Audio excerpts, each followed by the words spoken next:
पौराणिक स्वाध्याय वेलायाम कायोत्सर्गम करोम्यहम्। ये पुस्तक किसकी? जो लोग पीठ करके बैठे हैं इधर मुख करें, क्योंकि कक्षा का प्रारंभ हो रहा है।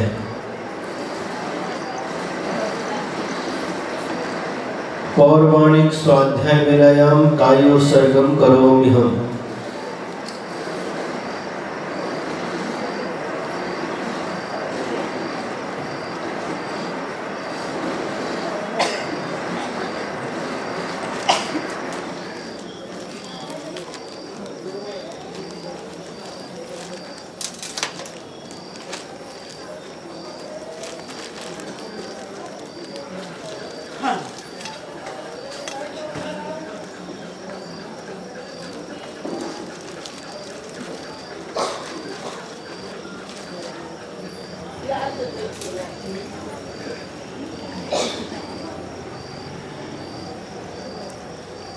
नमो अरिहन्ताणं नमो सिद्धाणं नमो आयर्याणं नमो वज्रायाणं नमो लोये सोऽसाहुणं मोक्षमार्गस्य नेतारं भेतारं कर्मभूभृताम् ज्ञातारं विश्वतत्त्वानां वन्दे तद्गुणलब्धये।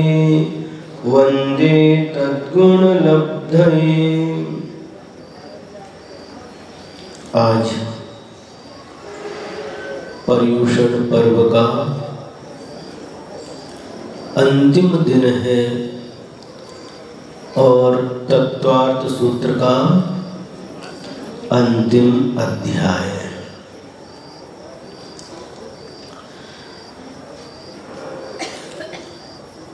मैं यहाँ पर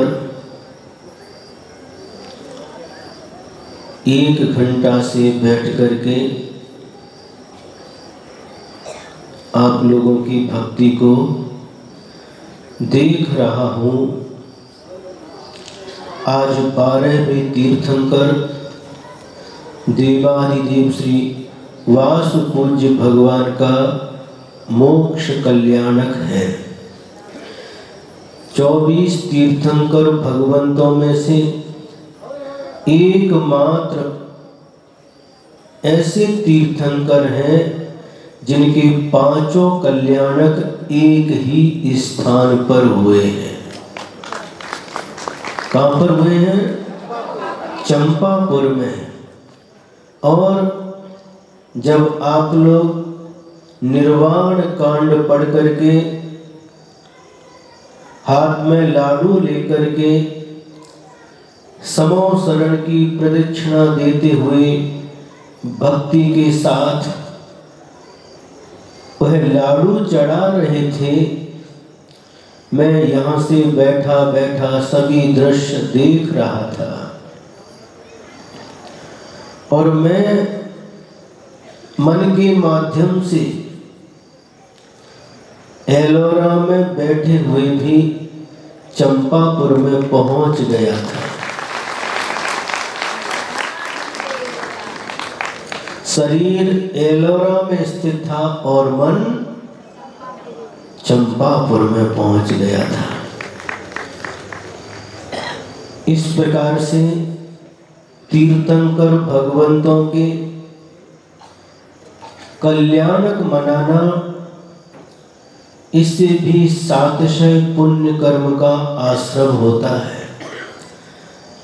अष्टमी के दिन देवाधिदेव श्री पुष्पदंत भगवान का आप लोगों ने निर्वाण कल्याणक मनाया और निर्वाण लाडू चढ़ा करके अपनी भक्ति की। हमें भी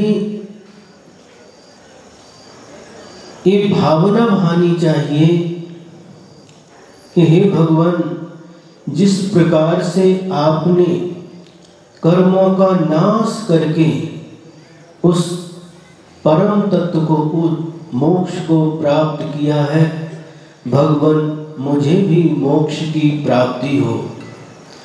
भगवान के सामने प्रार्थना करना चाहिए, हे भगवान, जो आज मेरा वर्तमान है वह कल आपका अतीत था, और जो आज आपका वर्तमान है वह कल हमारा भविष्य बने। नहीं समझ में आया? भगवान का अतीत कैसा था? अतीत काल में हमारे जैसे ही वह भी संसारी प्राणी थे। हे भगवान, आपका जो अतीत था वह आज मेरा वर्तमान है, लेकिन आज आपका जो वर्तमान है वह कल मेरा भविष्य बने। भगवान कहां पर है? लाडू तो आपने चढ़ा लिया, लेकिन देवाधिदेव बाष्पूज भगवान कहां पर हैं? चंपापुर में नहीं, चंपापुर में नहीं है। चंपापुर से उन्होंने निर्वाण को प्राप्त किया है, जहां से यह शरीर छोड़ा, एक समय में जाकर के लोक के अग्र भाग पर स्थित हो गए, वह सिद्ध परमात्मा बन गए। हम सबका भी लक्ष्य, हम सबका भी ध्येय सिद्ध भगवान बनने का होना चाहिए।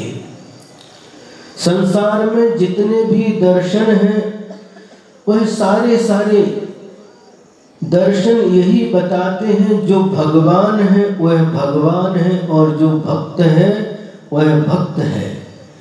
जैन दर्शन मात्र एक ऐसा दर्शन है जो जीने की भी कला सिखाता है, मरने की भी कला सिखाता है और भगवान बनने की भी कला सिखाता है। हमारे भगवान कहते हैं कि तुम्हारे अंदर, प्रत्येक आत्मा के अंदर परमात्मा बनने की शक्ति विद्यमान है। तुम भी भगवान बन सकते हो। जो आज मेरा वर्तमान है कल तुम्हारा भविष्य बन सकता है। हमारे भगवान कभी नहीं कहते कि तुम हमेशा भक्त रहो। वह तो हमेशा जब साक्षात समो शरण में विराजमान होते हैं तो प्रत्येक आत्मा के लिए भगवान बनने का उपाय बताते हैं। देखिए, वह अपने समान बनाना चाहते हैं। जो बड़े लोग रहते हैं और उनका हृदय बहुत विशाल होता है, वह प्रत्येक व्यक्ति को अपने समान बनाना चाहता है। और जिनका हृदय संकुचित होता है वह किसी भी व्यक्ति को अपने समान बनने से रोकता है। यदि यह हमारे समान बन जाएगी तो मुझे कौन पूछेगा। यह भाव संसारी प्राणी के अंदर निरंतर जन्म लेता रहता है। लेकिन जो महान होते हैं, जिनका हृदय विशाल होता है, जिनके हृदय में उदारता रहती है, वह संसार की प्रत्येक प्राणी को अपने समान बनाना चाहता है। तो आज बाष्पूज भगवान ने, वह भी हमारे जैसे संसारी थे, तीर्थंकर प्रकृति का बंद किया, 16 कारण भावना को भाग करके और कहाँ गए? स्वर्ग में जाकर के देव पर्याय में उनका जन्म हुआ और वहां से उस पर्याय को, उस देव आयु को पूर्ण करके इस धरती पर पुनः जन्म लिया। स्वर्ग से कभी किसी को मोक्ष की प्राप्ति नहीं होती। जो स्वर्ग में जो अंतिम विमान है, सर्वार्थ सिद्धि के देव एक भवावतारी होते हैं। मनुष्य जन्म लेकर के कर्मों का नाश करके वह नियम से सिद्ध भगवान बनते हैं। अब वहां से सिद्धालय की दूरी बहुत कम रह जाती है, लेकिन वहां से वह सिद्ध नहीं बन सकते, क्योंकि सिद्ध बनने के लिए धरती पर जन्म लेना पड़ता है, मनुष्य पर्याय धारण करनी पड़ती है, मुनि बनना पड़ता है। इसके बाद ही तपस्या करके यह आत्मा कर्मों से मुक्त होकर के मोक्ष को प्राप्त करता है।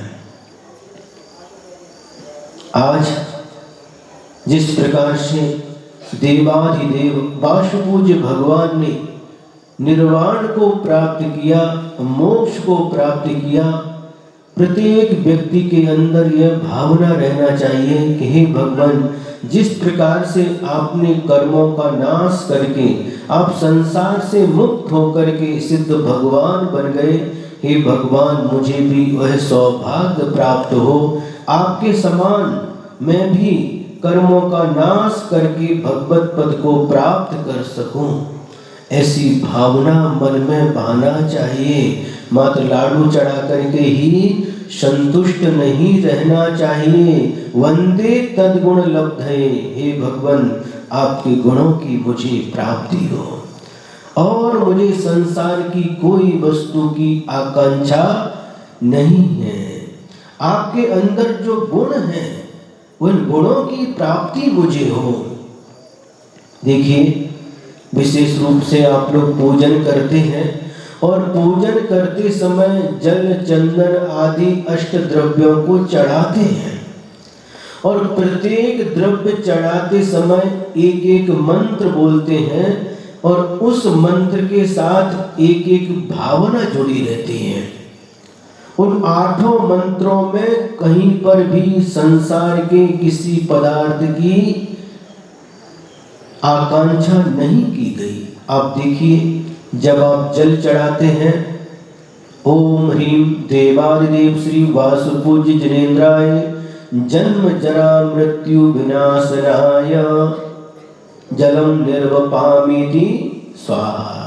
जल चढ़ाते समय क्या भावना भाई, हे भगवान मेरे जन्म जरा और मृत्यु का नाश हो।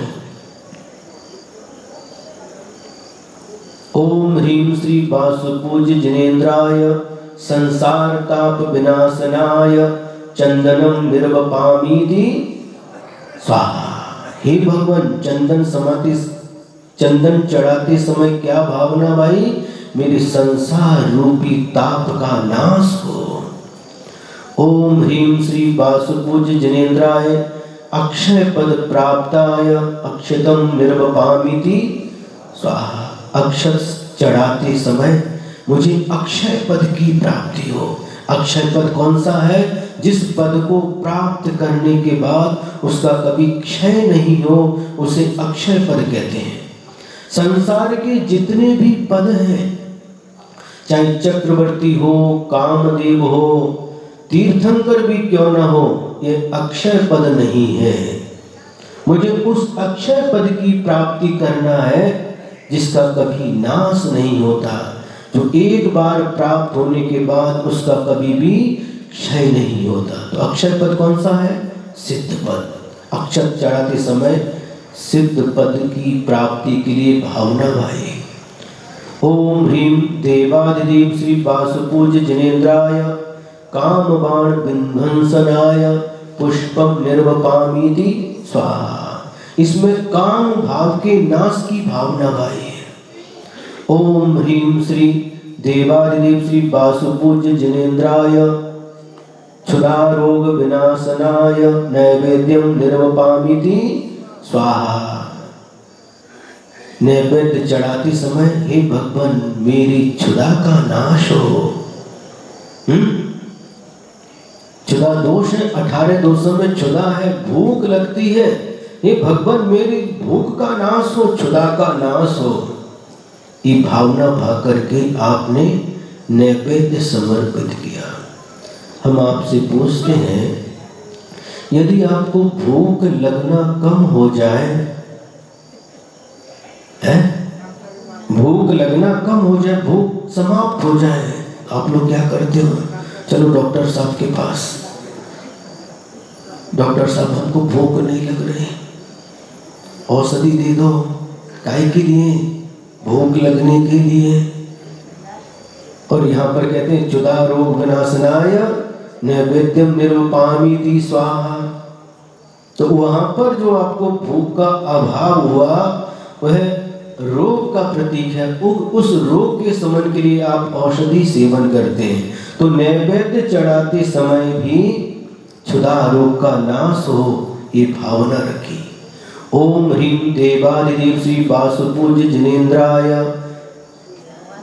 मोहांधकार विनाशनाय दीपम निर्वपामीति स्वाहा। हे भगवान, मेरे मोह रूपी अंधकार का नाश हो, इसकी भावना भाकर के दीप चढ़ाया। ओम ह्रीं देवादिदेव श्री वासुपूज्य जिनेन्द्राय अष्टकर्म विनाशनाय धूपम निर्वपामीति स्वाहा। हे वासुपूज्य भगवान, मेरे अष्ट कर्मों का नाश हो, इसलिए मैं आपके चरणों में धूप चढ़ा रहा हूं। इसके पीछे भी क्या भावना है? आठों कर्मों के नाश की भावना है। ओम ह्रीं देवादिदेव श्री वासुपूज्य जिनेन्द्राय मोक्ष फल प्राप्ताय फलम निर्वपामीति स्वाहा। फल चढ़ाते समय भी हे भगवान, मुझे मोक्ष फल की प्राप्ति हो, ये भावना रख करके फल चढ़ाते हैं। और कोई मुझे फल नहीं चाहिए, मात्र मुझे मोक्ष फल की प्राप्ति हो। और अंत में जब अर्घ्य चढ़ाते हैं तो ओम ह्रीं देवादिदेव श्री वासुपूज्य जिनेन्द्राय अनर्घ्य पद प्राप्त्याय अर्घ्यम निर्वपामीति स्वाहा। मुझे अनर्घ्य पद की प्राप्ति हो। अर्घ किसको कहते हैं? जिसकी कीमत होती है। अनर्घ माने जिसकी कोई कीमत नहीं, संसार में जिसकी कोई कीमत नहीं है उसे अनर्घ कहते हैं। यहाँ पर भी क्या भावना भाई? उस मोक्ष पद को प्राप्त करने की। इस प्रकार से आप लोगों ने देखा कि प्रत्येक द्रव्य चढ़ाते समय किसी भी मंत्र में सांसारिक किसी भी विषय सामग्री की या अन्य कोई इच्छा लेकर के आपने द्रव्य नहीं चढ़ाए, किंतु सभी में भावना कितनी उज्जवल है। इसी प्रकार से हमें भावना भाना चाहिए। और मुनि महाराज भी जब भक्ति करते हैं तो भक्ति की अंचलिका में कुछ भावना आती है। दुख खो, हे भगवान मेरे दुखों का क्षय हो, संसार के सभी प्राणियों के दुखों का क्षय हो, कम्मक हो, कर्मों का क्षय हो, बोधि लाहो, मुझे बोधि की प्राप्ति हो। बोधि का मतलब क्या है? रत्नत्रय, सम्यक दर्शन, सम्यक ज्ञान, सम्यक चारित्र, इसे बोधि कहते हैं। तो बोधि लाहो, मुझे इस रत्नत्रय रूप बोधि की प्राप्ति हो। सुगई गमनम, मेरा सुगति में गमन हो। समाधि मरणम, मेरा समाधि मरण हो। जिन गुण संपत्ति हो मध्यम, और मुझे संपत्ति की प्राप्ति हो। कौन सी संपत्ति? भौतिक संपत्ति नहीं। हे भगवान, जो गुण रूपी संपत्ति को, अनंत चतुष्टय रूपी संपत्ति को आपने प्राप्त किया है, वही संपत्ति मुझे प्राप्त हो। कितनी पवित्र भावना रखी गई है। इसलिए जो लोग यहाँ पर निरंतर 16 दिन से अथवा 10 दिन से आराधना कर रहे हैं वीतराग प्रभु की, 16 कारण भावना 10 लक्षण पर्व मना रहे हैं, तो आज इतना संकल्प कर लेना, जब भी कोई धार्मिक अनुष्ठान करो, चाहे भगवान का पूजन हो, कोई विधान हो, संसार की किसी भौतिक वस्तु की मांग रख करके, किसी आकांक्षा को लेकर के कभी भी वीतराग प्रभु की आराधना मत करना। और सरागी देवी देवताओं की आराधना तो करना ही नहीं, क्योंकि जैन दर्शन में वीतरागता की आराधना बतलाई गई है। वीतराग किसे कहते हैं? जो 18 दोषों से रहित होते हैं। सामान्य से हम कैसे समझे महाराज? 18 दोस्तों हमको पता नहीं है, हमें कैसे पता चले ये वीतरागी है या नहीं? तो मोटी पहचान आपको बताते हैं। देखिए, जिनके शरीर पर कोई वस्त्र आभूषण ना हो, समझ में आया? कोई वस्त्र ना हो, मुकुट है, मुकुट है, सिर पर मुकुट है, हाथ में अलग है, गले में चैन है, अलग अलग प्रकार के आभूषण होते हैं। तो हे भगवान, मुझे, हम क्या कह रहे थे? हाँ, तो जो वीतरागी भगवान, इनकी मोटी पहचान कैसी है? जिनके शरीर पर कोई भी वस्त्र आभूषण नहीं होते, कोई भी अस्त्र शस्त्र, छुरी है, चाकू है, बंदूक है, गदा है, त्रिशूल है, धनुष बाण है, कोई भी अस्त्र शस्त्र नहीं होता। और उनकी मुद्रा पद्मासन अथवा खड्गासन, ये 2 मुद्राएं मिलती हैं। लेकिन दक्षिण भारत में जिन प्रतिमाओं का दर्शन हुआ, ऊपर पहाड़ मंदिर पर पार्श्वनाथ भगवान है, पैठन में मुनिसुब्रतनाथ भगवान, तो यहाँ पर दक्षिण भारत में अर्ध पद्मासन में भी भगवान की प्रतिमाएं मिलती हैं, उनके दर्शन होते हैं। तो ऐसे वीतरागी भगवान का दर्शन करना ही हमारे लिए कल्याणकारी होता है। जैन कुल में हमारा जन्म हुआ है और वहां पर वीतराग प्रभु की आराधना होती है। तो इन्हीं वीतराग प्रभु की आराधना करना है।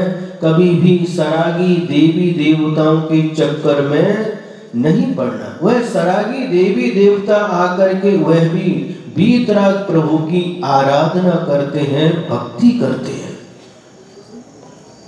समझ में आ रहा है कि नहीं? वह भी वीतराग प्रभु के भक्त हैं और हम भी वीतराग प्रभु के भक्त हैं। स्वर्ग में जितने भी देव हैं चतुर्निकाय के, वहां पर मात्र वीतराग भगवान की ही आराधना होती है। सभी देवों के विमानों में, प्रत्येक देव के विमान में 108 वीतरागी जिनेंद्र भगवान की प्रतिमा है, अकृत्रिम प्रतिमा है। वह सारे के सारे देव, चतुर्निकाय के सभी देव इन्हीं वीतराग भगवान की प्रतिमाओं का अभिषेक करते हैं, पूजन करते हैं, भक्ति करते हैं। उनमें दोनों प्रकार के देव होते हैं, सम्यक दृष्टि देव भी होते हैं और मिथ्या दृष्टि देव भी होते हैं। जो सम्यक दृष्टि देव होते हैं वह उनको वीतरागी प्रभु भगवान मान करके आराधना करते हैं, और जो मिथ्या दृष्टि देव होते हैं ये हमारे कुल देवता है, ऐसा समझ करके वीतराग भगवान की ही आराधना करते हैं। तो आप लोग बहुत सौभाग्यशाली हैं कि वीतराग प्रभु की हमको शरण मिली है, पंच परमेश्वरी की शरण प्राप्त हुई है। तो आज आप लोग इतना संकल्प करके जाएंगे कि पहले हमने क्या किया, ज्ञान के कारण या अज्ञान के कारण से ही होता है, लेकिन आज हमको ज्ञान प्राप्त हुआ है। अब हम वीतराग प्रभु को छोड़ करके, बोलो, कहीं पर भी मस्तक नहीं झुकाएंगे। पहले भी हमने कहा था, डोका टेकाइला डोका है लागत नाही, पण डोका कुठे टेकवायचं याला डोका लागते।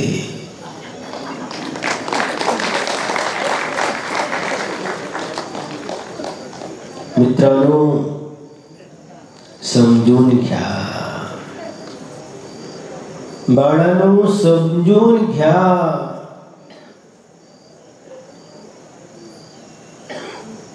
सिर झुकाने में दिमाग नहीं लगता, किंतु सिर कहाँ झुकाना है इसमें दिमाग लगता है, बुद्धि लगानी पड़ती है।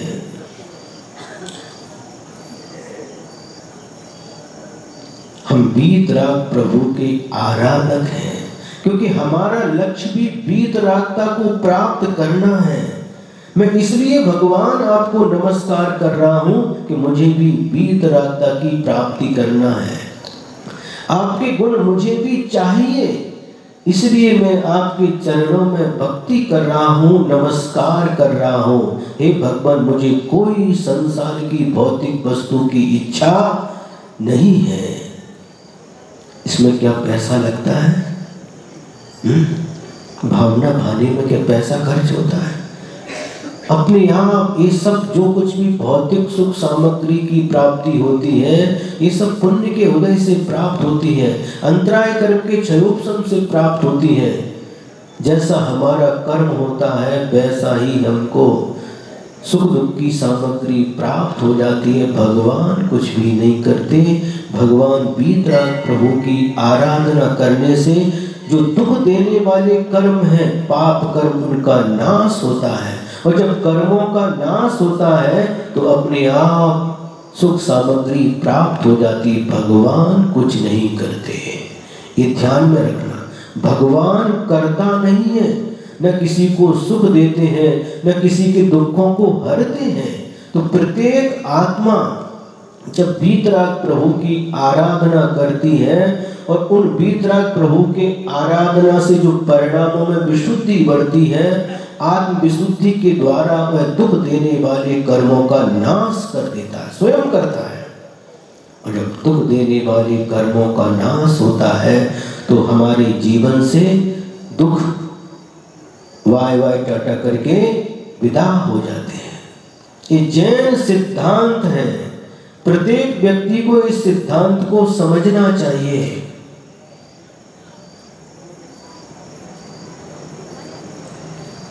भगवान करता नहीं है, भगवान कुछ भी नहीं करते।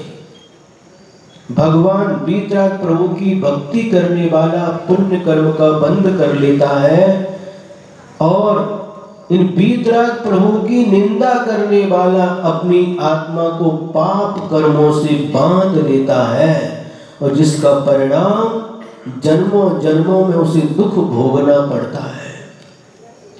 सच्चे देव शास्त्र गुरु की भक्ति करने वाला पुण्य कर्म का आश्रम करता है और जिससे उसके दुखों का नाश होता है। उन भावों के द्वारा जो पुण्य कर्म का आश्रय हुआ उससे उसके दुखों का नाश होता है और सुख की प्राप्ति होती है। और जो देव शास्त्र गुरु की निंदा करता है उन निंदा के परिणामों से स्वयं अपनी आत्मा को पाप कर्मों से बांध लेता है और जब वह पाप कर्म उदय में आते हैं तो यह प्राणी दुखों का भाजन बनता है। समझ में आ रहा कि नहीं? इसलिए क्या करना है, कभी भी भूल करके भी स्वप्न में भी देव शास्त्र गुरु की पंच परमेष्टि की निंदा नहीं करना और निंदा के भाव भी नहीं करना।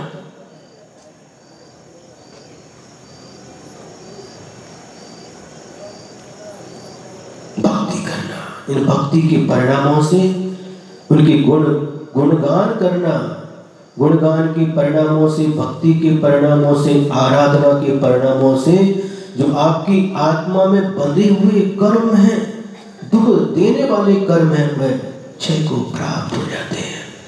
बहुत सारे उदाहरण हैं। भक्तांबर के लिए देखिए, आचार्य मानतुंग स्वामी ने भक्तांबर की रचना की।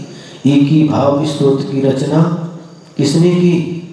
वादिराज महाराज ने की। धनंजय कवि ने विशाफार स्तोत्र की रचना की। इन सभी ने वीतराग भगवान की आराधना की और उसके परिणाम स्वरूप जो भी उनके जीवन में दुविधाएं आई थी, उनके जीवन में जो भी विपरीतताएं आई थी, उन कर्मों का क्षय होते ही सारी की सारी अनुकूलता उनको प्राप्त हो गई।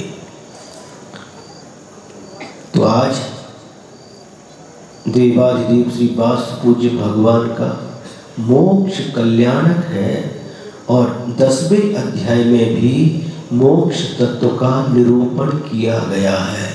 किस प्रकार से मोक्ष की प्राप्ति होती है, किस प्रकार से यह जीव केवल ज्ञान को प्राप्त करता है, ये सारी की सारी चर्चा इस तत्वार्थ सूत्र के 10वें अध्याय में प्रारंभ होती है।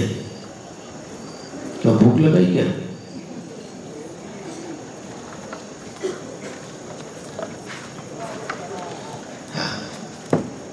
तो सबसे पहले इस मोक्ष तत्व की जो प्राप्ति होती है, जो मुनि बनते हैं और चतुर्थ काल में जिनको उत्तम सहनन प्राप्त होता है, घोर तपस्या करते हैं, तो उन्हें केवल ज्ञान की प्राप्ति होती है। तो केवल ज्ञान की प्राप्ति कैसे होती है? सूत्र नंबर 1 देखेंगे। मोह क्षया ज्ञान दर्शना वर्णांतराय क्षयाच केवलम।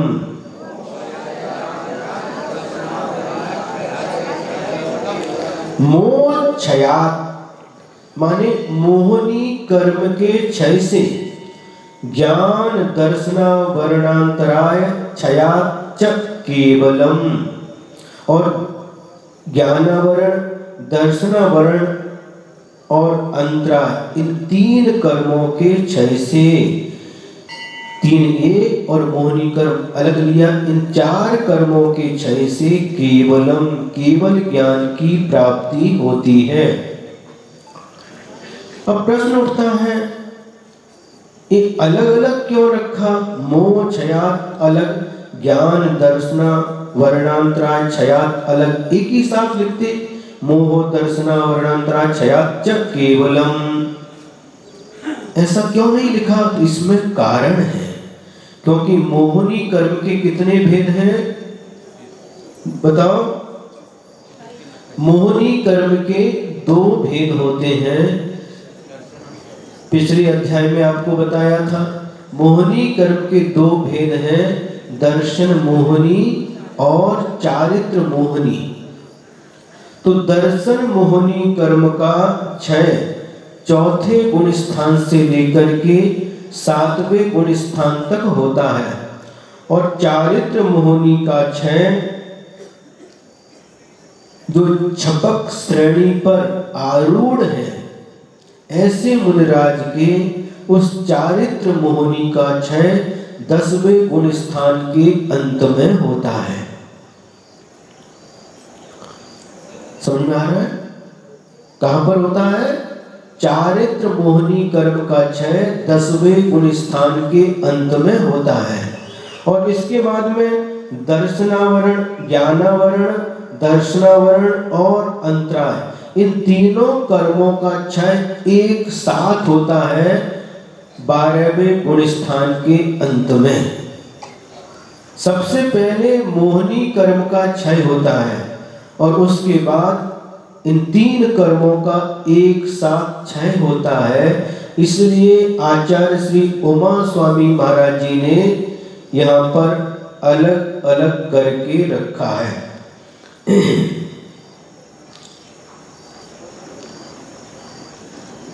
तो इन 4 घातिया कर्म कहलाते हैं, है ना? ज्ञानावरणी, दर्शनावरणी, मोहनी और अंतराय, ये चारों घातिया कर्म हैं। इन चारों घातिया कर्मों के नाश से केवल ज्ञान की प्राप्ति होती है। किसी का प्रश्न उठ सकता है कि महाराज, जब हम देव शास्त्र गुरु की पूजन करते हैं और उसकी जयमाला पढ़ते हैं, तो उसमें लिखा है कर्मन की 63 प्रकृति नाश, चीते 18 दोष प्रकाश। तो यहाँ पर तो 63 प्रकृति का वर्णन किया है, लेकिन ये जो घातिया कर्मों के भेद हैं, ये तो 47 होते हैं। मोहनी कर्म के 28, ज्ञानावरणी के 5, दर्शनावरणी के 9 और अंतराय के 5, इनका योग करो तो 47 होते हैं। लेकिन उस पूजा में ये 63 कैसे लिखा है? तो देखिए, उन 63 प्रकृतियों में ये 47 जो कर्म होते हैं, ये तो सारे के सारे घातीय कर्म हैं। और आयु कर्म की 3 प्रकृतियां, मनुष्य आयु का उदय चल रहा है, मनुष्य आयु को छोड़ करके शेष 3 आयु, 47 और 3 बोलो 50, और नाम कर्म की 13 प्रकृति। इस प्रकार से 63 कर्म प्रकृतियों का नाश करके केवल ज्ञान प्राप्त होता है। अब मोक्ष के कारण और लक्षण को बताते हैं। सूत्र नंबर 2, बंध हेतु भाव निर्जराभ्याम कृष्ण कर्म विप्र मोक्षो मोक्षः।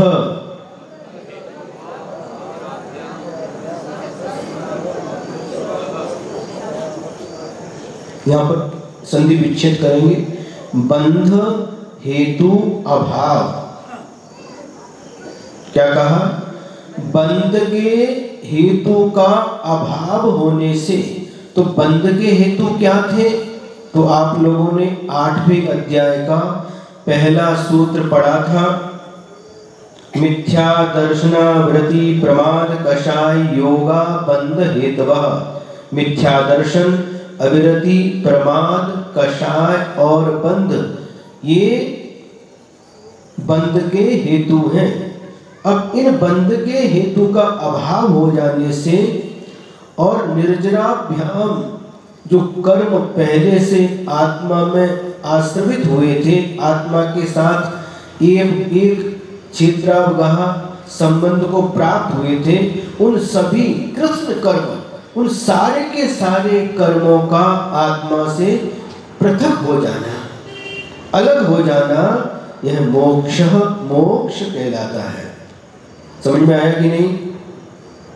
बंध के कारणों का अभाव हो जाने से, बंध के सारे कारण मिथ्यात्व, अविरति, प्रमाद, कषाय और योग, इन सब कारणों का अभाव हो जाने से और कृष्ण कर्म विप्र मोक्षो, सारे के सारे कर्मों का क्षय हो जाने से, निर्जरा हो जाने से मोक्ष प्राप्त होता है। अब मोक्ष में कौन से भाव रहते हैं? औपशमिकादि भव्यत्वानां च।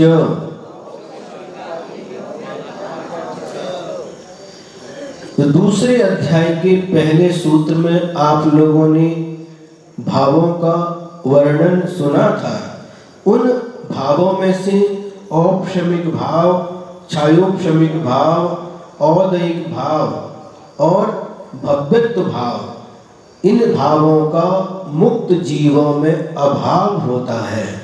क्योंकि औपशमिक भाव कर्म के उदय से होते थे, वहां पर कर्म का उदय है ही नहीं, क्षयोपशम भी नहीं, और छायिक भाव सभी क्षय हो चुका है, वहां पर कर्मों का क्षय हो गया है, और क्षय होने से उन्होंने सिद्धत्व को प्राप्त किया है।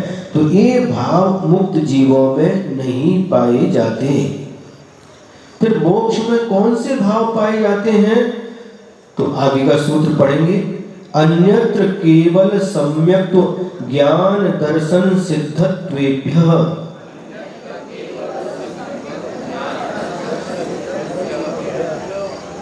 अब जो सूत्र में केवल शब्द आया है, कृति के साथ जोड़ लेना है, यानी अन्यत्र, इनको छोड़ करके, इन भावों को छोड़ करके केवल सम्यक्त्व, केवल ज्ञान, केवल दर्शन और सिद्धत्व, इन भावों का मोक्ष में सद्भाव पाया जाता है। और इन भावों को छोड़ करके कितने हो गए? 4। केवल सम्यक्त्व, केवल ज्ञान, केवल दर्शन और सिद्धत्व, इन भावों को छोड़ करके मोक्ष में अन्य भाव नहीं पाए जाते।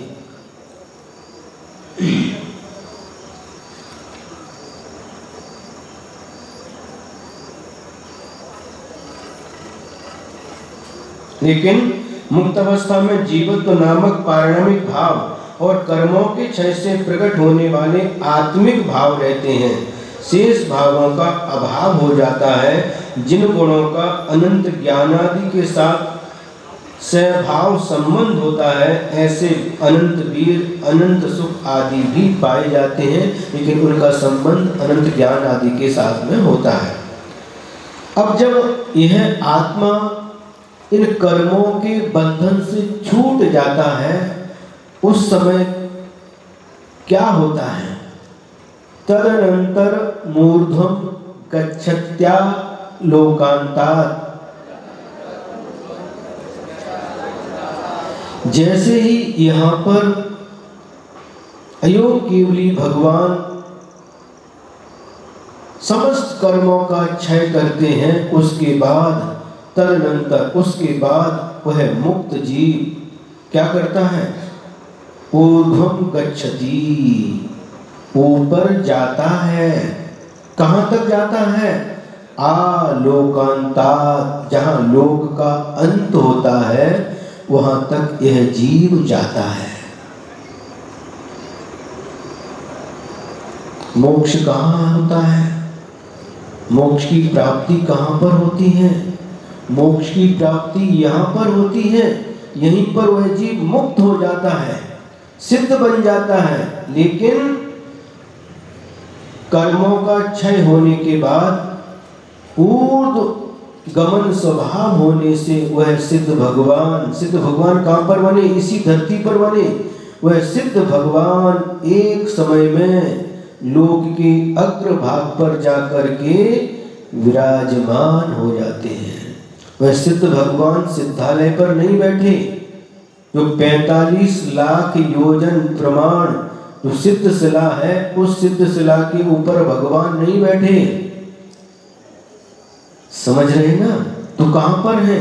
जो 3 बात बलय है लोक के लोकाकाश को घेरे हुए हैं।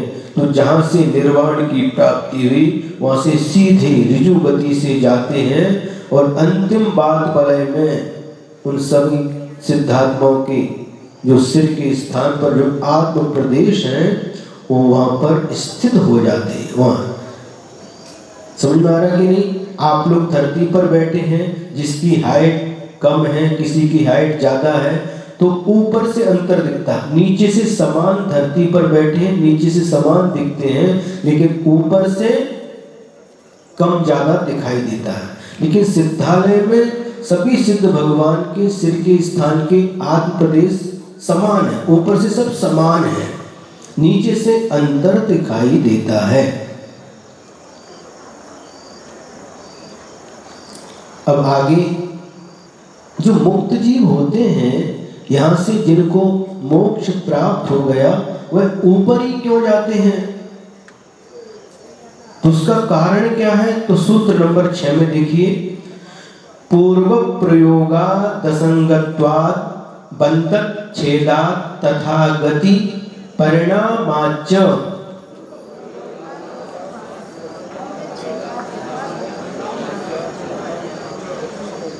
तो यहाँ पर 4 कारण बताए हैं। इन 4 कारणों से यह जीव ऊर्ध्वगमन स्वभाव करके ऊपर जाता है। तो पहला कारण है, सूत्र में देखिए, पूर्व प्रयोगात्, दूसरा असंगत्वात्, तीसरा बंधक छेदात् और चौथा तथागति परिणामात्। पूर्व प्रयोग से और संग रहित होने से, कर्म बंध के नष्ट होने से और ऊर्ध्वगमन स्वभाव होने से मुक्त जीव ऊपर ही जाते हैं। अब इस सूत्र में जो 4 कारण बताए हैं, उन 4 कारणों में से एक एक कारण का उदाहरण नीचे के सूत्र में दिया गया है। आविध कुलाल चक्रवत व्यपगत लेपालाम्ब दैरंड बीज बदग्नि शिखावच्च।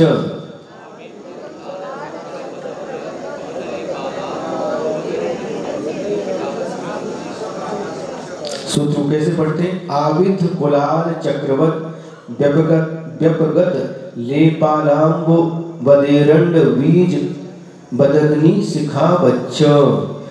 देखिए, आविध, इसमें भी 4 उदाहरण दिए हैं। आविध कुलाल चक्रवत व्यपगत लेपालाम्बुवत एरंड बीजवत और अग्नि शिखावत। वत माने के समान, तो इसको ऊपर के साथ लगाना। जो आविध कुलाल चक्रवत उदाहरण दिया है वह है पूर्व प्रयोगात्, इसके साथ लगाना, और असंगत्वाद के लिए व्यपगत लेपालाम्बुवत और बंधक छेदात के लिए एरंड बीजवत और तथागति परिणामात के लिए अग्नि शिखावत। अपन इसको समझते हैं। जो पहला उदाहरण दिया है, आबिद कुलाल चक्रवत पूर्व प्रयोगात, जिस प्रकार से कुम्हार होता है और कुम्हार बर्तन बनाता है, किसके ऊपर बर्तन बनाता है? चाक के ऊपर। तो वह चाक पर बर्तन रखता है, मिट्टी का लौंदा रखता है और उसमें एक लकड़ी रहती है। यदि आप लोगों ने देखा होगा तो आपको पता होगा। और वह लकड़ी पकड़ करके उस चाक को घुमाता है और घुमाता है। घुमाने के बाद जब लकड़ी को निकाल देता है, फिर भी वह चक्र थोड़ी देर तक घूमता रहता है। अभी तो चक्र घुमा नहीं रहे, फिर क्यों घूम रहा है? तो पूर्व प्रयोगात, पहले के प्रयोग किया है घुमाने का, उस संस्कार के कारण से यह घूमता रहता है ना। उसी प्रकार से पूर्व प्रयोग के कारण से, यानी संसार अवस्था में मोक्ष प्राप्ति की बार बार भावना भाई थी, बार बार अभ्यास किया था, वह अभ्यास छूट जाता है। लेकिन पहले के अभ्यास के कारण से वह जीव जैसे ही यहाँ से मुक्त होता है तो वह ऊपर जाता है। दूसरा उदाहरण दिया असंगत्वात्, और इसके लिए उदाहरण दिया व्यपगत लेपांबुवत्। इसमें एक तुम्बी का उदाहरण दिया गया है। एक सूखी हुई तुम्बी है और उस तुम्बी के ऊपर गीली मिट्टी का लेप कर दिया गया है और मिट्टी का लेप करके उसको एक सरोवर में छोड़ दिया और सरोवर में छोड़ते ही वह तुम्बी नीचे चली जाती है। और लेकिन जैसे ही वह मिट्टी जो उसके ऊपर, तुम्बी के ऊपर जिसका लेप हुआ है, वह गलती जाती है, निकलती जाती है और जैसे ही पूरी मिट्टी उस तुम्बी से अलग हो जाती है, वह तुम्बी उस पानी के ऊपर आ जाती है ना।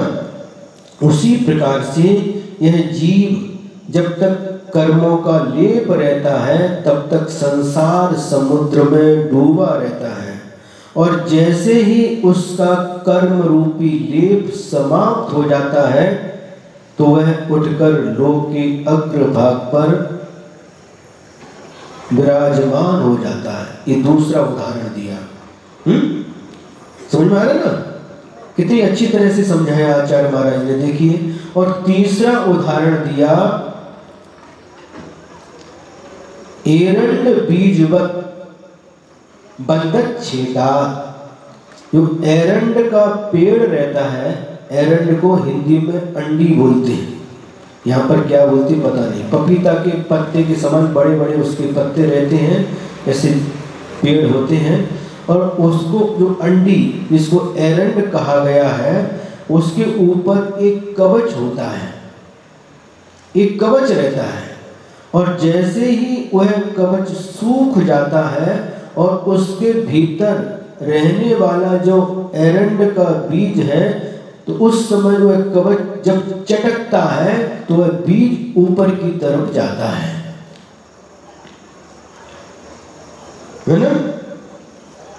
उसी प्रकार से यह जीव भी कर्मों के बंधन से मुक्त होने के बाद ऊपर जाता है।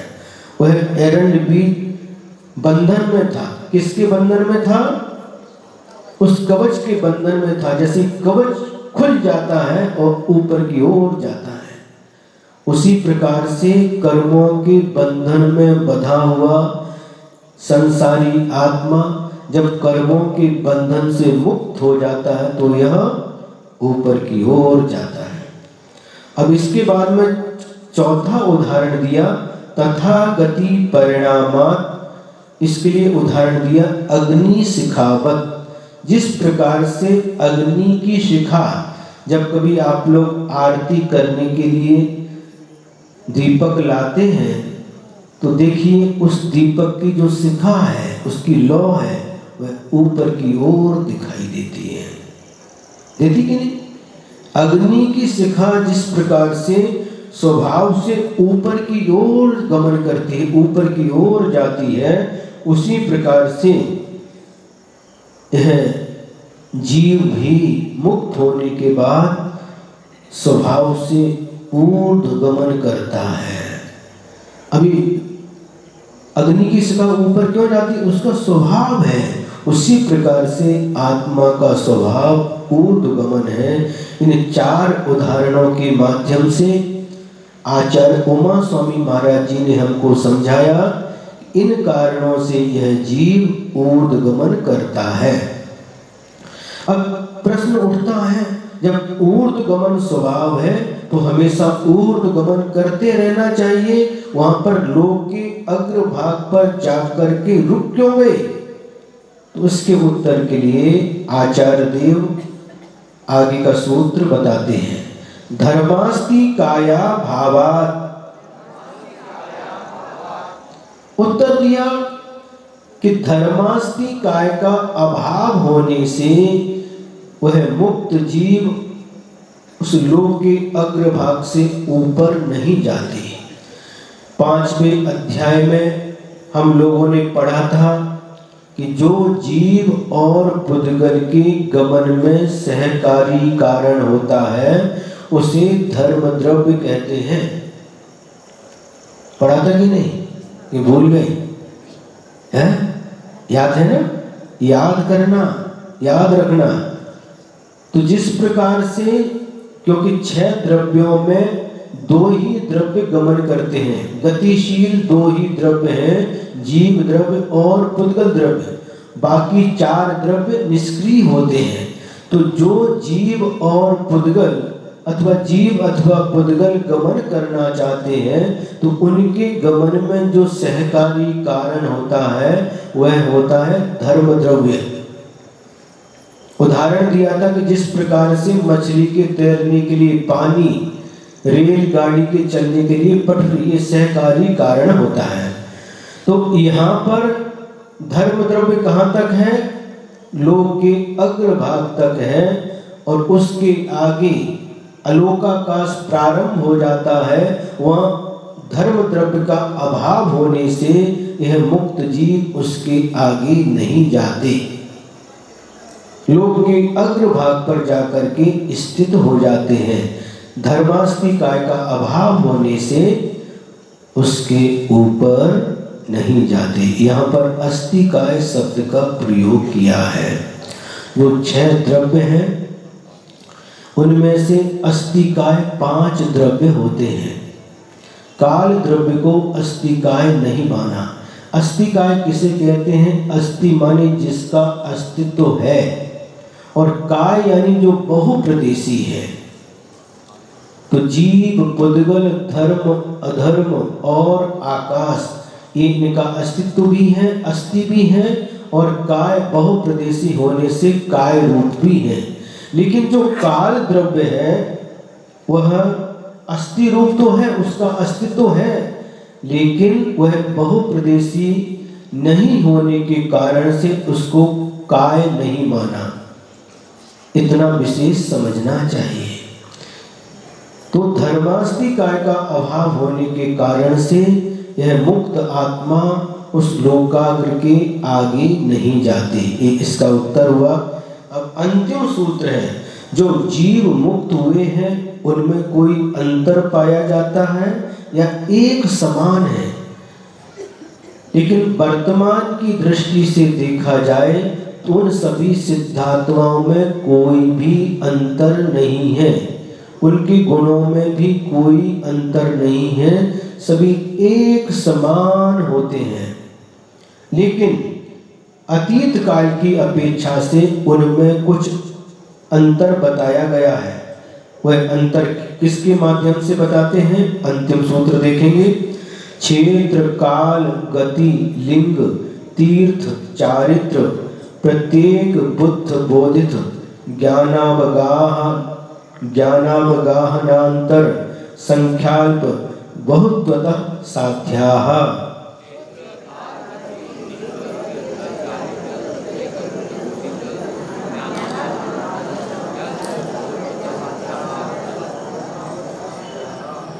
क्षेत्र की अपेक्षा, काल की अपेक्षा, गति की अपेक्षा, लिंग की अपेक्षा, तीर्थ की अपेक्षा, चारित्र की अपेक्षा, प्रत्येक बुद्धि की अपेक्षा, बोधित बुद्धि की अपेक्षा, ज्ञान की अपेक्षा, अवगाहना की अपेक्षा, अंतर की अपेक्षा, संख्या की अपेक्षा और अल्प बहुत की अपेक्षा से इनमें कुछ भेद बताया जा रहा है। ये 12 हो गए, इन 12 अनुयोगों से इनमें भेद बताया है। कैसे? देखिए, सबसे पहले शब्द आया क्षेत्र, है ना?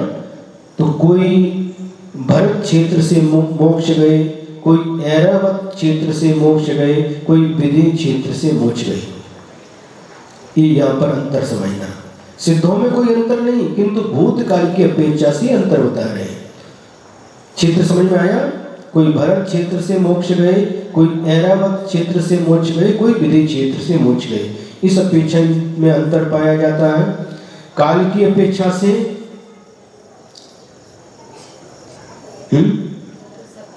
कोई उत्सर्पणी काल में मोक्ष गए, कोई अवसर्पणी काल में मोक्ष गए। इस प्रकार से समझना। और लिंग की अपेक्षा वास्तव में अपगत वेदी ही मोक्ष को प्राप्त होते हैं, है ना? वेद 2 प्रकार का बताया गया है, द्रव्य वेद या द्रव्य लिंग और भाव लिंग। तो जो शरीर की संरचना हुई है, जिसके माध्यम से पुरुष स्त्री नपुंसक की पहचान होती है, यह द्रव्य लिंग कहलाता है। और अंदर के परिणामों की जो अपेक्षा रखता है वह भाव लिंग कहलाता है। तो द्रव्य की अपेक्षा से पुरुष लिंग वाला ही निर्वाण को प्राप्त होता है, लेकिन भाव की अपेक्षा से, भाव वेद की अपेक्षा से, चाहे पुरुष वेद वाला हो, स्त्री वेद वाला हो, नपुंसक वेद वाला हो, तीनों को मुक्ति का लाभ होता है। ये कहाँ तक होते हैं? ये 9वें गुण स्थान तक होते हैं, लेकिन भूतकाल की अपेक्षा लगा रहे इसलिए बता रहे हैं। तीर्थ, कोई तीर्थंकर के काल में मोक्ष होते हैं और कोई तीर्थंकर के मोक्ष जाने के बाद मोक्ष जाते हैं। अथवा कोई आदिनाथ भगवान के काल में उनके तीर्थ में मोक्ष गए, कोई अजितनाथ भगवान के तीर्थ में मोक्ष गए, कोई महावीर भगवान के तीर्थ में मोक्ष गए, कोई पार्श्वनाथ भगवान के तीर्थ में मोक्ष गए, कोई सिमंदर स्वामी के तीर्थ में मोक्ष गए। जिस समय वो थे उस समय मोक्ष गए। इस अपेक्षा से इनमें अंतर बताया। चारित्र की अपेक्षा से तो कोई एक चारित्र से अथवा भूतपूर्व नय की अपेक्षा से 2, 3 आदि चारित्र से सिद्ध हुए हैं। जो अब प्रत्येक बुद्ध और बोधित बुद्ध, प्रत्येक बुद्ध किसे कहते हैं? जो स्वयं संसार शरीर भोगों से विरक्त होकर के मोक्ष गए हैं, और कोई दूसरे के उपदेश को सुन करके, है ना, दूसरे के उपदेश को सुन करके वैराग्य प्राप्त करके उन्होंने मोक्ष प्राप्त किया है। तो जो स्वयं बिना किसी के उपदेश से, जो स्वयं संसार से विरक्त हो जाते हैं, वह प्रत्येक बुद्ध कहलाते हैं। और जो दूसरे के उपदेश को सुन करके संसार से विरक्त होते हैं, वह बोधित बुद्ध कहलाते हैं। तो कोई प्रत्येक बुद्ध बन करके, कोई बोधित बुद्ध बन करके सिद्ध हुए हैं। ज्ञान की अपेक्षा से तो साक्षात कारण तो केवल ज्ञान होता है ना? तो कोई एक ज्ञान से मोक्ष गए, और भूतपूर्व नय की अपेक्षा से कोई मति और श्रुत ज्ञान थे उनके पास में, केवल ज्ञान के पहले किसी के पास मति श्रुत अवधि, ये 3 ज्ञान थे। अथवा किसी के पास मति श्रुत और मनःप्रय ज्ञान, ये 3 ज्ञान थे। अथवा किसी के पास मति श्रुत अवधि और मनःप्रय ज्ञान, ये 4 ज्ञान थे। इस प्रकार से ज्ञान में अंतर हुआ। अवगाहन की अपेक्षा से तो कम से कम 3.5 हाथ शरीर की अवगाहना से मोक्ष गए कोई, और कोई उत्कृष्ट रूप से 500 धनुष अथवा बाहुबली भगवान की अपेक्षा से 525 धनुष की काया से मोक्ष प्राप्त किए हैं। और इसके बीच के यानी 3.5 हाथ और 525 धनुष के बीच के अनेक भेद हो जाते हैं। तो अपनी अपनी अवगाहना जो शरीर की प्राप्त हुई है उससे उन्होंने मोक्ष को प्राप्त किया। ये अवगाहना की अपेक्षा से अंतर हो जाता है। अब अंतर मतलब क्या होता है? एक सिद्ध बनने के बाद दूसरे सिद्ध बनने के बीच में जो अंतर पड़ता है उसे अंतर कहते हैं। तो जघन्य अंतर एक समय होता है। एक जीव यहाँ से मोक्ष गया और एक समय बीच में अंतर पड़ा, फिर उसके बाद में दूसरा जीव मोक्ष गया। तो जघन्य अंतर कम से कम एक समय होता है और उत्कृष्ट अंतर 6 महीने का होता है। ऐसा समय अधिक से अधिक कितना होगा? जब कोई भी जीव मोक्ष न जाए, भरत क्षेत्र, ऐरावत क्षेत्र, विदित क्षेत्र, कहीं से भी कोई मोक्ष नहीं जाए, तो ऐसा समय कितना होगा? अधिक से अधिक 6 महीने। ऐसा नियम है कि 6 महीने 8 समय में नियम से 608 जीव मोक्ष जाते हैं। क्या कहा? समझ में आ रहा कि नहीं? यह नियम है, आगम का यह नियम है कि 6 महीने 8 समय में नियम से 608 जीव मुक्त होते हैं। और इतने ही जीव 6 महीने 8 समय से नित्य निरोध से निकल करके अन्य पर्याय को प्राप्त करते हैं। ऐसा नियम है। नित्य निरोध किसे कहते हैं? जो आज तक निरोध पर्याय को छोड़ा नहीं है, अनादि काल से आज तक जो निरोध में निवास कर रहा है उसे नित्य निरोध कहते हैं। और जो एक बार उस निरोध से निकल करके अन्य पर्याय को प्राप्त करके वापस निरोध में गया उसे इतर निरोध कहते हैं। तो नित्य निरोध में से 6 महीने 8 समय में नियम से 608 जीव यहाँ पर आते हैं, निरोध से निकल करके अन्य पर्यायों को प्राप्त करते हैं। तो यह विषय क्या चल रहा है कि यदि मुक्त होने वाले जीवों में अंतर पड़ेगा तो जघन्य अंतर एक समय है और उत्कृष्ट अंतर 6 महीने तक है। अधिक से अधिक 6 महीने का अंतर पड़ेगा जब कोई भी जीव यहाँ से मुक्त ना हो, सिद्ध नहीं बने। तो जब 6 महीने का अंतर पड़ेगा तो नियम तो ये है कि 6 महीने, प्रत्येक 6 महीने और 8 समय में 608 जीव मोक्ष जाते हैं। जब 6 महीने का अंतर पड़ेगा तो जो 8 समय बचे उन 8 समय में 608 जीव मोक्ष जाएंगे। ये अंतर समझना। इसके बाद संख्या, जगन्य की अपेक्षा से एक समय में एक जीव सिद्ध बनता है, सिद्ध होता है। और उत्कृष्टता की अपेक्षा से जब यहाँ पर 6 महीने का गैप बन गया और फिर जब 8 समय में 608 जीव मोक्ष जाते हैं तो उस समय उत्कृष्ट की अपेक्षा से एक समय में अधिक से अधिक 108 जीव मोक्ष जाते हैं। अल्प बहुत क्षेत्र आदि की अपेक्षा भेदों को प्राप्त जीवों की परस्पर संख्या का विशेष जो प्राप्त करना होता है उसे अल्प बहुत कहते हैं। कैसे? अल्प माने थोड़ा, बहुत यानी ज्यादा, ये कम और ये उससे अधिक, ये उससे अधिक, इस प्रकार की गणना को अल्प बहुत कहते हैं। तो समुद्र से मोक्ष जाने वाले जीव सबसे कम होते हैं। क्या करें महाराज? समुद्र से भी मोक्ष जाते हैं? समुद्र में तो मगरमच्छ रहते हैं, मछलियां रहती हैं, क्या वो मोक्ष जाती हैं? नहीं, मोक्ष हमेशा मुनि महाराज ही प्राप्त करते हैं। केवली भगवान को ही मोक्ष होता है। तो समुद्र में मुनि महाराज रहते हैं क्या? नहीं, उपसर्ग के माध्यम से देव जब उपसर्ग करते हैं पूर्व बैर के वशीभूत होकर के उन मुनि महाराज को समुद्र में फेंक देते हैं। वहां पर उनको केवल ज्ञान हो जाता और वहीं से मोक्ष हो जाता है, तो वह समुद्र से मोक्ष गए ऐसा समझना। तो समुद्र से मोक्ष जाने वाले सबसे कम होते हैं।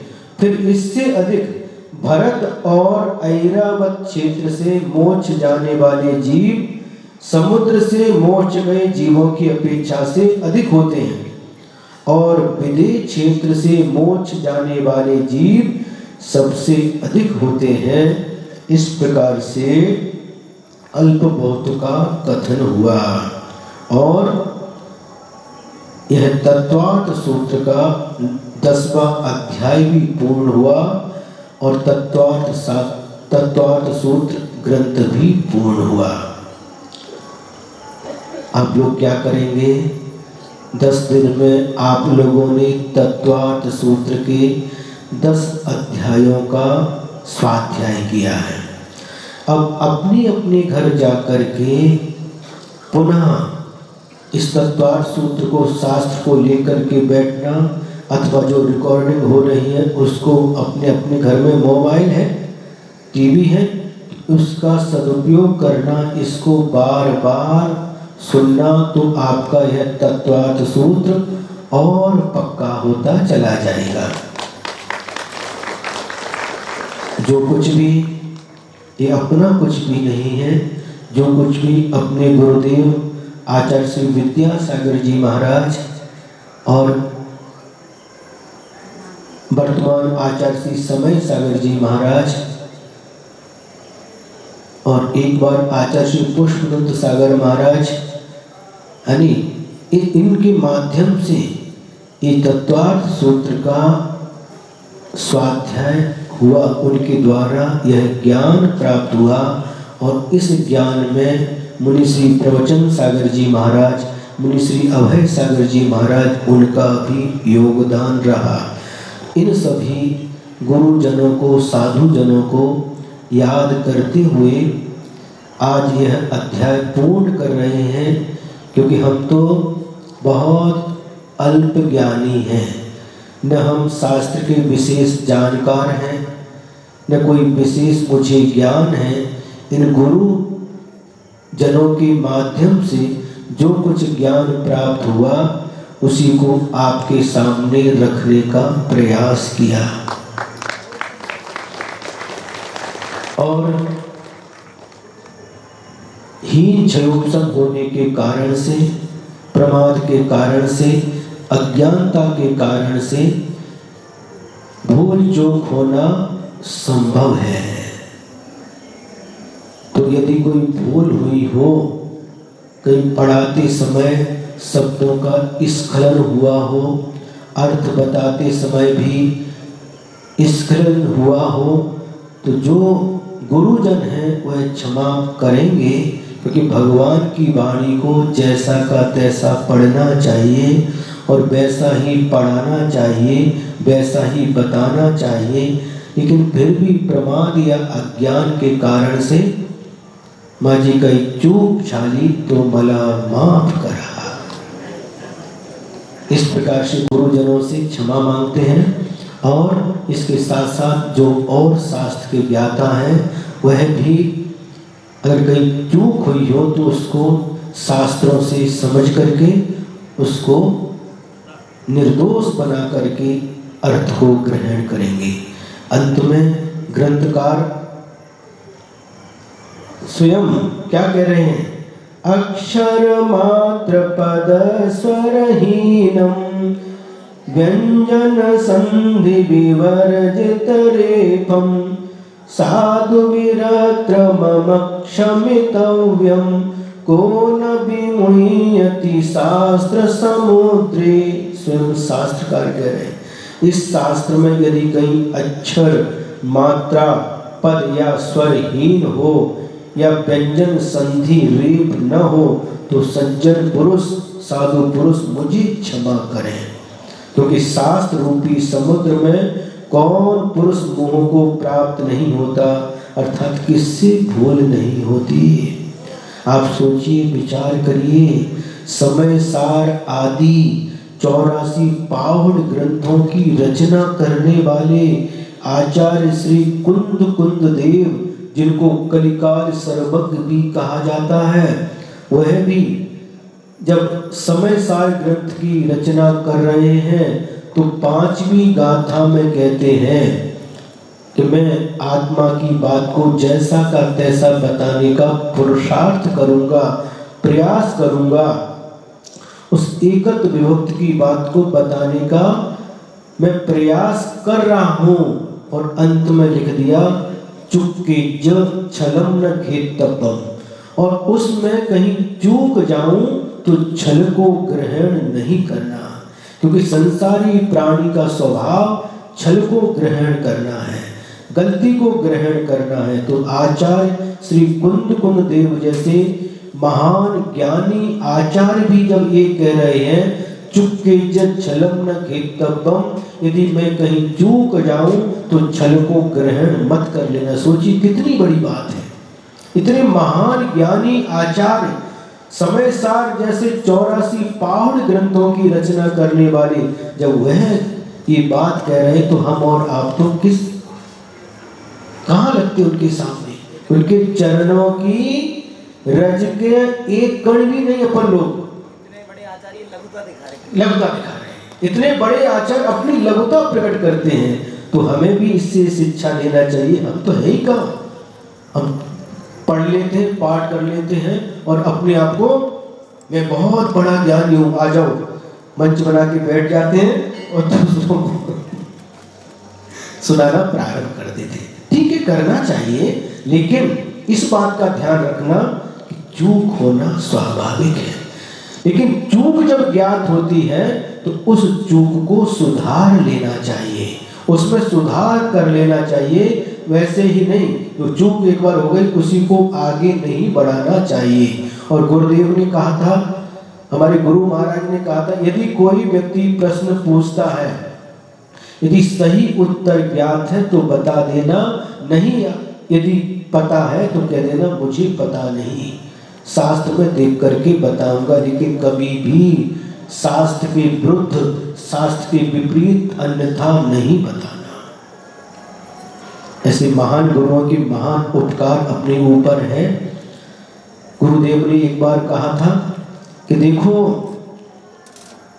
ये पूर्वाचार्यों के अपने ऊपर कितने उपकार हैं। आचार्य श्री कुंद देव, आचार्य श्री उमा स्वामी, आचार्य श्री पूज्यपाद स्वामी, आचार्य श्री समंतभद्र स्वामी, इतने महान आचार्य हुए हैं। ये चाहते तो कहीं पहाड़ के ऊपर गुफाओं में बैठ करके अपनी आत्मा का कल्याण कर सकते थे, लेकिन उन्होंने हम लोगों के कल्याण के लिए एक ग्रंथों की रचना की है। यदि मूलाचार्य वगैरह नहीं होता तो हम लोग कैसे चर्या करते, समय सार नहीं होता तो उन आध्यात्म के ग्रंथों को पढ़ करके कैसे ज्ञान प्राप्त करते। इन गुरुओं का अपने ऊपर बहुत उपकार है और उन गुरुओं का भी कभी उपकार भूलना नहीं चाहिए।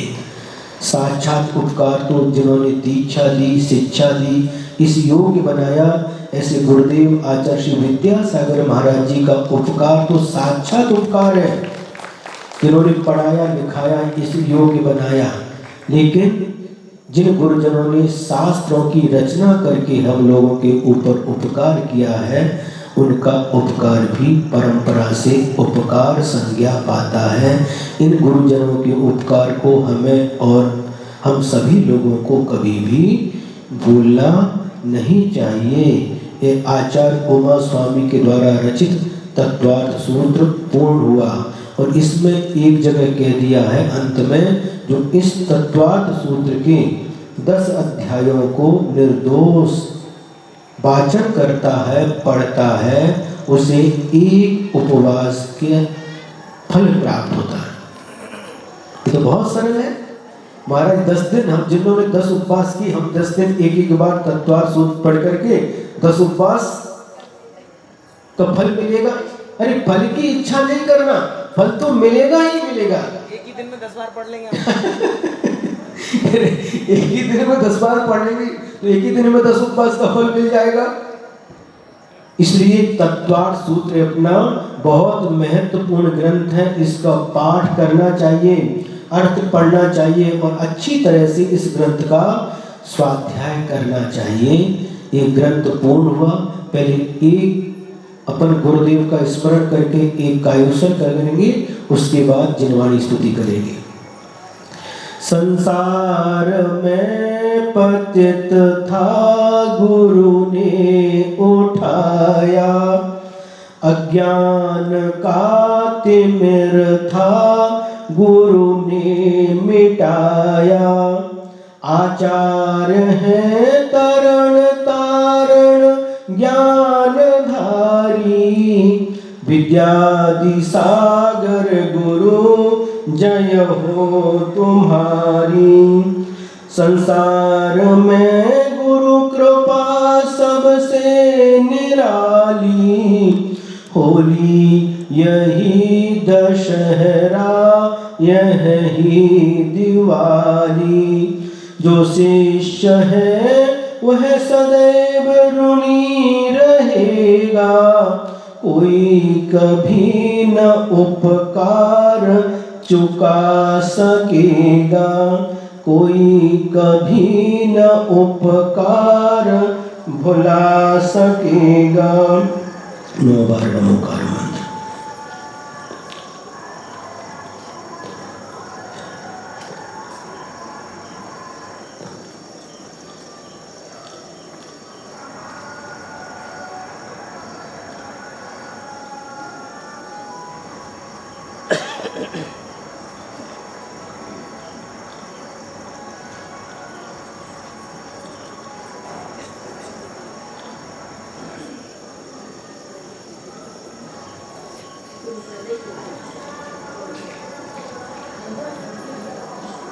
यदर्थमात्रा पदवाक्यहीनं मया प्रमादाद् किञ्चनोक्तं तन्मे क्षमित्वा विदधातु देवी सरस्वती केवलबोधिलब्धिं।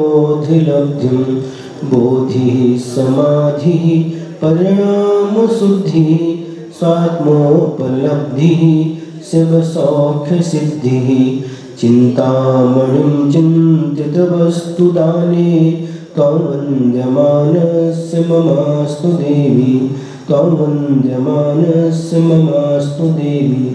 जय बोलिए द्वादशांग जिनवाणी की, तत्वाद सूत्र ग्रंथ राज की, आचार्य प्रवर श्री उमा स्वामी जी महाराज की, आचार्य गुरुवर श्री विद्यासागर जी महाराज की, आचार्य गुरुवर श्री समय सागर जी महाराज की, निर्यापक श्री नियम सागर जी महाराज की, 3.9 करोड़ मुनिराजों की।